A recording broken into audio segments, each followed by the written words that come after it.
for his heavenly abode.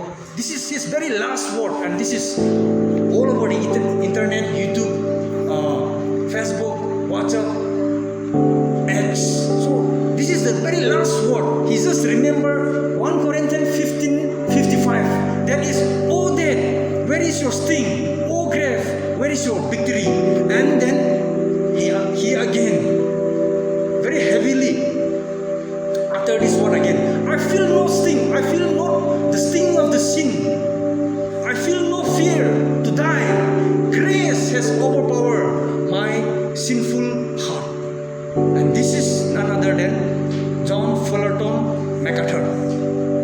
We all have Messi is someone's legend, CR7 Ronaldo is someone's legend, and even mine, John MacArthur, is a legend. And this is a legend of Christendom who recently passed away. And this is the last word that he uttered. And this very evening, I just want to, as a remembrance of this legend, I just want to discuss a little bit about the victory over death. We know 1 Corinthians 15. 1 Corinthians 15 is one of the most profound chapter in the whole Bible. This very chapter is the cornerstone. This very chapter is the foundation of Christian faith. The heart of the New Testament is resurrection. The heart of the gospel is resurrection. And here, 58 verses, Paul, he defend and explain the resurrection of our Lord Jesus Christ. In this very context, the believers at Corinth, according to those days, according to their philosophy and teaching, and some Gnostic, teaching, they have this skeptical view. They do not believe on the bodily resurrection of man. So Paul, with a big concern, with a heavy concern, he wrote 58 verses, a long portion in that very letter. And then these people are what? Denying, or they are skeptical, or they doubted the resurrection of the dead. Thus, Paul, he explained and defended, given apologia to the resurrection of our Lord Jesus Christ, which is the core, foundation, cornerstone of the gospel of our faith, of New Testament, of the New Covenant. And in this very chapter, 1 Corinthians 15, this is, we call Hebrew chapter 11 as the chapter of faith. And this is the chapter of resurrection chapter. And here, Paul is unlike John. John used to loiter here and there. Suppose the gospel according to John, the gospel of John, 7 miracles and what? 7 I am, loiter around and he always try, finally he will hit the point. He always try, initially he will hit around the bush and he will always eventually he hit the point. But Paul, we know Paul from a well-to-do family. He have Greco-Roman educational background. He have rabbinic education, and he is a very well-learned, well-to-do guy who taught and born up from the great testament of his time. There is Rabbi Gamaliel, the son of Hillel. So Paul is a very systematic, sequential in his presentation and argument. And even here in this 1 Corinthians 15, this very chapter, he make a sequential defense and explanation. He make a systematic explanation in regarding with resurrection. First, he talks about Christ's resurrection. He defended from the historical lens, and then from verse 21 to 49 regarding the believers, your resurrection and my resurrection, in connection with the Savior resurrection, which is guaranteed by Christ Himself. verse 50 to 58, he given doxology. Doxology means what? Praise. What? On the victory over death. And here Paul is saying, if Christ was raised, his logic is, if Christ was raised, believer will also be raised. And if there is no resurrection, our faith is in vain. There is no use. If there is no resurrection, then our faith is futile. But Christ is risen, death is defeated, and our future is secure. We have the assurance. Chapter 15 builds what? The logical presentation, defense of resurrection of Christ and his follower, and what it is the climax. What? Eventually, it is the climax, pinnacle, epitome. It ends up verse 54 to 58 that we are going to discuss tonight. Of praise, Paul praising over the victory over death, sting, the sting of the death, the power of the grave. So this evening we will discuss a little bit about, actually the whole context is from verse 50 to 58. That is our final victory. But we have children, we have time constraint, so I just extracted only the second part, that is from 54 to 58, and I excluded 50 to 53. And let me read our text, this evening text. 54, 1 Corinthians 15, 54 to 58. So when this corruptible has put on corruption, and this mortal has put on immortality, then shall be brought to pass, saying that is written, death is swallowed up in victory. O death, where is your sting? O Hades, O grave, where is your victory? The sting of death is sin, and the strain of sin is the law. But thanks be to God, who gave us victory through our Lord Jesus Christ. Therefore, my beloved brethren, be steadfast, immovable, always abounding in the work of the Lord, knowing that your labor is not in vain in the Lord. This is the oracle of the living God. This is not Paul speaking. This is God speaking through the third person of the Trinity, Holy Spirit. The Holy Spirit is what? Superintending Paul. Yes, the Holy Spirit, God allowed Paul to use his own vocabulary or own flow of thought. But it is just inspired word of God. God speaking, God's breath. It is from God's mouth. Oh death, where is your sting? Oh grave, where is your power? So this passage is Paul's triumphant conclusion, 54 to 58, of his teaching on resurrection. He presents about the resurrection from 3 to 20, the truth of Christ's resurrection, 23 to 42, resurrection of believer. But here at the end, he makes a conclusion of the triumphant, victorious victory over the death, sin, the sting of the grave. So Paul now, 54 to 58, bursts into praises, thanksgiving, doxology. Now, at the end, it's all about what? He bursts into praise and worshiping spirit.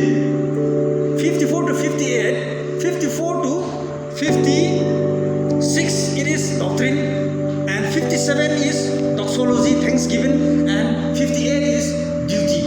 Therefore, what we are supposed, as Christ has done, we are to praise and we are to therefore. So, in this world, there is one universal fact which we cannot examine. Everyone will die one day. And regarding whether you believe in God, whether you don't believe in God, whether you are religious, whether one is not religious, everyone will face death. And life is temporary. And it is imminent. Nobody knows. It is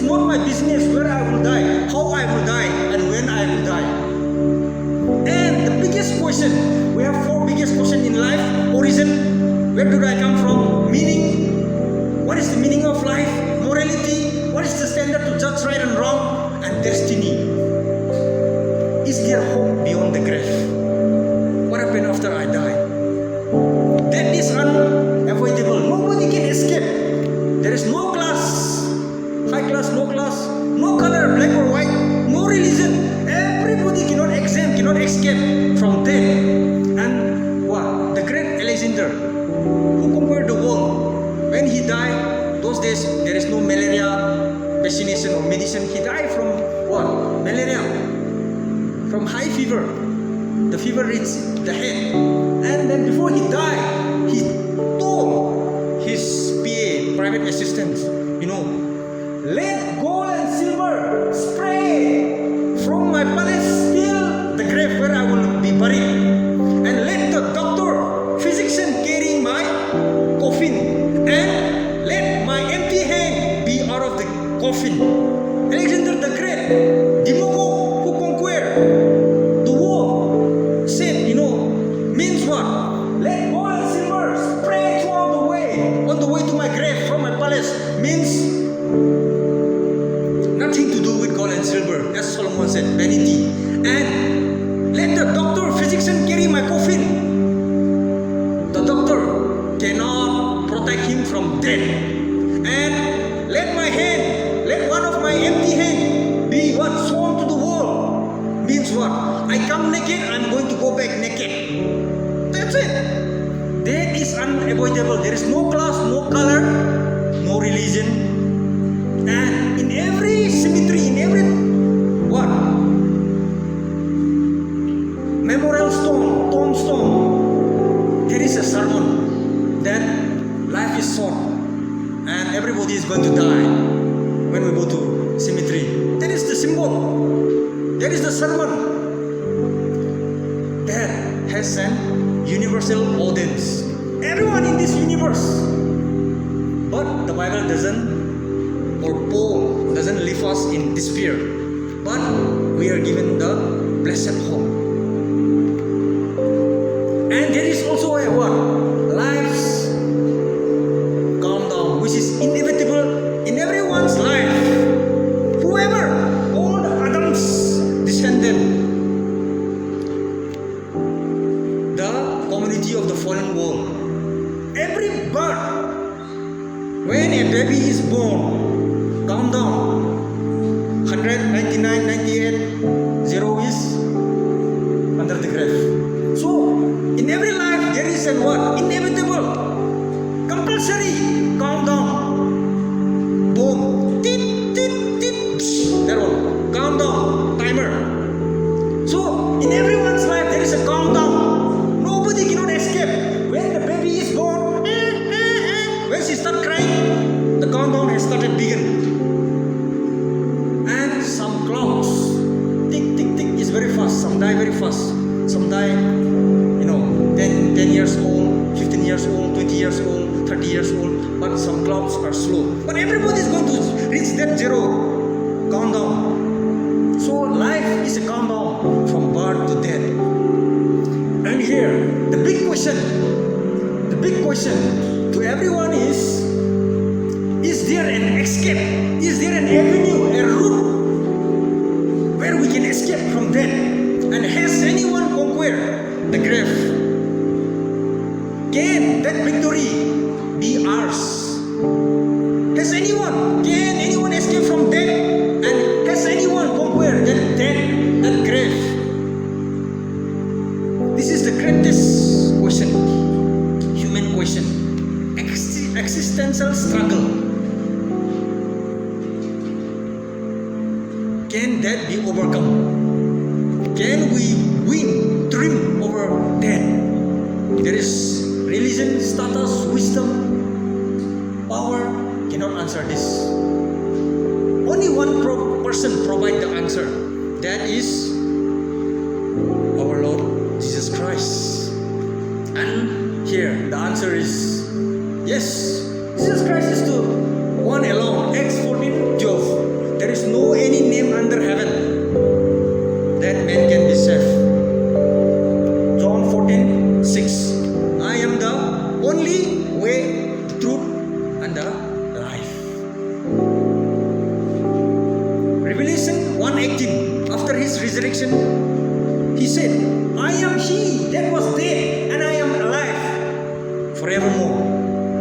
his crucifixion, Thursday night, the upper room, John 14:19, he said to his disciple, he promised to his disciple, because I live, ye shall also live. Which is the favorite verse of Rabbi Zachariah. Christ turned tragedy into dream. Jesus alone, he is the one who went inside the grave and came out victorious. He was the one who conquered death and promised victory to his follower. And Christianity is all about what? We are not denying resurrection. We are not denying death. But Christianity, Christ has redefined, make a new explanation of resurrection. That is from final tragedy to eternal dream. And here, verse 54 to 58. The great, we see four aspects of Paul's praise, thanksgiving, doxology. That is verse 54, we see the great transformation. Verse 55 to 56, we see the great triumph, victory. And verse 57, the great doxology, the great praise, the great thanksgiving. And finally, the great therefore. Therefore, what we are supposed to do. So here, Paul, from his teaching, he shifts to teaching to worship. See, this resurrection is not just a doctrine. It is a reality to celebrate and live by. We are to live in the light of resurrection. Jesus died at the ending of the gospel, and from Acts, resurrection message is exploded. The disciple turns the world upside down. And all what Romans, Corinthians, Ephesians, Philippians, till Revelation is all about what? How to live in the light of the risen Christ. So here, Paul, after laying out the truth about Christ's resurrection, the resurrection of the believer, now finally, 54 to 58, Paul bursts into praise, thanksgiving. So, the first one, the great transformation, verse 54. So when this corruptible shall have put on incorruption, and this mortal shall have put on immortality, then death is swallowed up in victory. What is corruptible? Corruptible means our body is gradually perishing, decaying, it's weak, it's dying, and we will be transformed into incorruption. Our body is just a what? Decaying body, corruptible body, but it will be finally transformed into what? Incorruptible body. And here, what is immortality? When Paul said, immortality means we are mortal now. Everybody will die. But when we are transformed into what? Immortal being, there is no more death. Death has no connection anymore with us. We are free from death. So Paul is saying here, so when this corruptible shall be put on incorruption, and this mortal shall be put into immortality. And it is the fulfillment of Isaiah, the prophet. Isaiah has already prophesied regarding the what? Messianic victory over death. Isaiah 25:8. He will swallow up death in victory. And here, death, the last part of the verse, death is not merely defeated. It is not merely defeated and left alone, but it is swallowed, abolished, no more, annihilated. So here, when and then, the word when and then is very important. When this thing happen, then this thing will be happen. It is a signal of that very certainty and timing. Our future is guaranteed. We have security. We have assurance. And verse 55, the great dream, the great victory. That's John MacArthur, his last word in the hospital. Oh death, where is thy sting? Regarding this one, I select KJV, the old classical Elizabethan 16th century English. Oh death, sting, O grave? Where is thy victory? Where is your sting? Death, sin, O grave, where is your victory? The great dream. No, Paul is mocking what? Over the powerlessness of death, sin, Satan's scheme. It is like a bee without sting anymore now. Yes, death, sometimes when we think we don't want to die. When I think of my children, sometimes I used to think, after I am gone, they are going to be. I have started thinking even now, at the age of 34. And even myself. But the thing is, it is just what? It is not from God, that very thought. It is just what? A temptation. Death cannot destroy us. We have a blessed hope, as Paul says in 1 Thessalonians chapter 4, the rapture passage. Don't mourn like those who doesn't have hope. Don't cry. Yes, we have to mourn one another. We have to comfort one another. But don't mourn as if the pagan, the heathen, who doesn't have hope. For us, we have a blessed hope. Titus 2:13. It is just a passage from what? Fallen world to bliss, paradise. So here, for believer, for you and me as a Christian, the grave is not an end. It is just a passage from fallen world. Citizenship is in heaven. Our real Aadhar card is in heaven, as Paul said. We are just an ambassador here, as Paul said. So it is just a passage. What? To glory. From what? Sinful world to glory. To the land of Sakina. What? Barely gets with eternal joy, bliss, eternal communion, fellowship, praise, worship, adoration, doxology. So here, once that we fear most, everybody, now that very thing has been defeated. And verse 66, 56, the enemy is exposed. Who is the enemy? Sin. Another word? Satan. Or let's say death and grave. Here, Paul said, the sting of death is sin, and the strain of sin is the law. The penalty of sin is death. Ezekiel chapter 18 verse 4. Every soul that commits sin will die. Romans chapter 6 verse 23. The wages of sin is death. True. Adam, our forefather, has done that very disconsolate, heinous act. Yes, the penalty of sin is death. It brings guilt in us, iniquities, sins, transgression, and also a separation from God.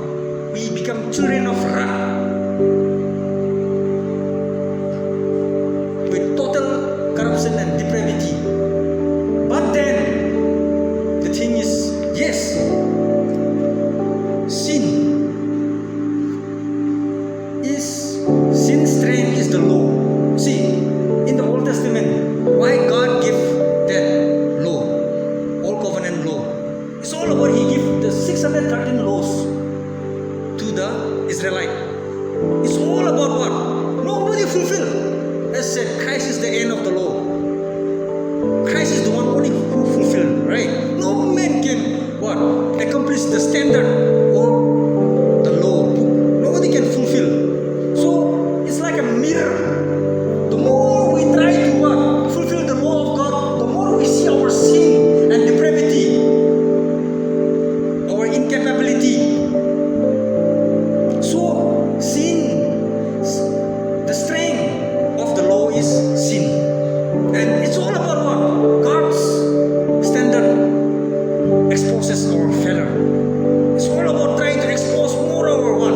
Incapabilities. What? So here we see three enemies. The greatest enemy is what? Yours, my anyone, this very flesh, the lust of eyes, the lust of flesh, and the pride of life. And because of that tree, Adam and Eve ate the fruit.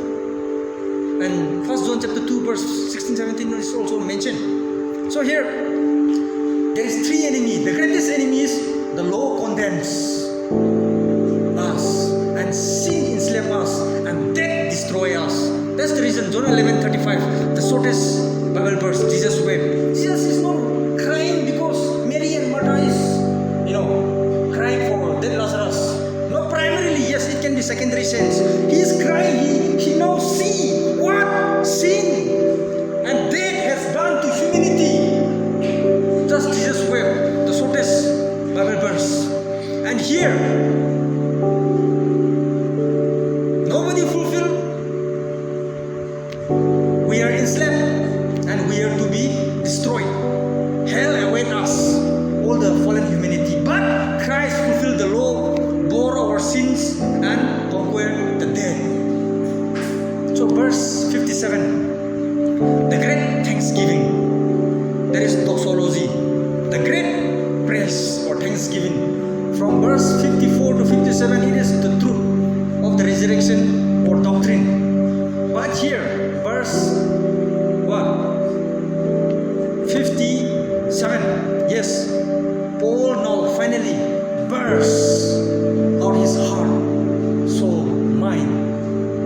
Thanks be to God. For what? For the resurrection. Bursts out his praises with his whole heart, soul, and mind. His heart is overflow. It bursts out. It exploded and said, thanks be to God, who has given us the victory through our Lord Jesus Christ. So here, doctrines fuels up worship. So resurrection is not simply an idea. It stirs anyone who really takes seriously on resurrection. Automatically there will be a profound, immense thanksgiving and adoration to God, like Paul. The defeat of our enemy comes only through Christ. And salvation is given. It is not by anything. And God is the source and Christ is the channel. And here, the only fitting response, what we are supposed to do is thanksgiving and worship. Finally, the final verse. The great, therefore, there is duty. Verse 54 to 56, it's doctrine, the reality of resurrection and victory in Christ. And verse 57, thanksgiving and worship to God. And verse 58, duty. Now Paul exhorted to persevere in Christian life and service. Thus he said, therefore, my beloved brethren, be ye steadfast, unmovable, always abounding in the work of the Lord. Therefore, doctrines lead to duty. Good work doesn't produce salvation, but salvation produces good work, many good work. Therefore, my beloved brethren, finally what? The final verse, 58. From verse 1 to 57, resurrection, he defended systematically. And then finally, the final verse, therefore, what? He gave an exhortation, 3 commandments. Steadfast, be firm in faith. Don't let it waver. Be what? Deeply grounded, rooted, and be unmovable, not shaky. Wiles of the devil, as roaring lion, as Ephesians said, it's always trying to going around us to devour us. So we are to be unmovable. All those this deteriorating world, and also trials, false teaching, everything we should be unmovable. steadfast, firm in faith, and abounding, always overflowing, our excellence in service. And here, Paul said, it's a motivation. Our labor is not in vain. Nothing done for Christ is wasted. I used to practice this one. I'm the worst, I'm the wretched. But time to time, if I did this one, someone doesn't see. It is not wasted. I used to practice time to time this one. So our labor, when we do something good, it is never a waste. As said, knowing that your labor is not in vain in the Lord. There is an eternal significance when we do something good. So here's summary of our text tonight. 54 transformation, then swallowed in victory. It is annihilated. It is jettisoned away, catapulted away. And verse 55, triumph, dead, mock, grave, defeated, mock, past tense. And 56, verse 56, truth, sin and law exposed as powerless without Christ. And verse 57, thanksgiving, the doxology, victory given through Christ. Verse 58, therefore, believer, live steadfast, unmovable, and abounding. And take away, as we move on from this very worship center, from this Bible study, for unbeliever, those who have not accepted Christ, this should be the takeaway. Resurrection is certain. Everybody will resurrect one day. Everybody will resurrect. Hindu, Muslim, atheist, agnostic, skeptic, Mormon, Jehovah's Witness, Christian, everybody will resurrect one day. And John 5:29, it is said, Christ resurrect. Not only as an approval of God's satisfaction, but it is also an God's approval for Christ to judge the world. And everybody will resurrect one day, certainly. And the two options for unbeliever is resurrection to life or resurrection to judgment. And for believer, it's all about what? We have to live with hope. Because we have for sure a future transformation. And secondly, we are to live with courage. Why? Christ has defeated. As President said, the recent Sunday morning sermon, many things happen. Tension. Sometimes, many things.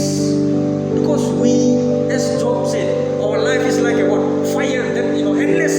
That fire sparks upward. Endless troubles. Tension is endless. But as our President said, my name is written in the book of life. Thus, Christ has defeated the grave in place of me. So President said, in spite of all those troubles, tension, he said, I have peace, joy. That's it. It is not the absence of trouble, but it's all about the presence of divine shalom, irene, peace, serenity. So we are to live with hope because we have a for sure future transformation, and we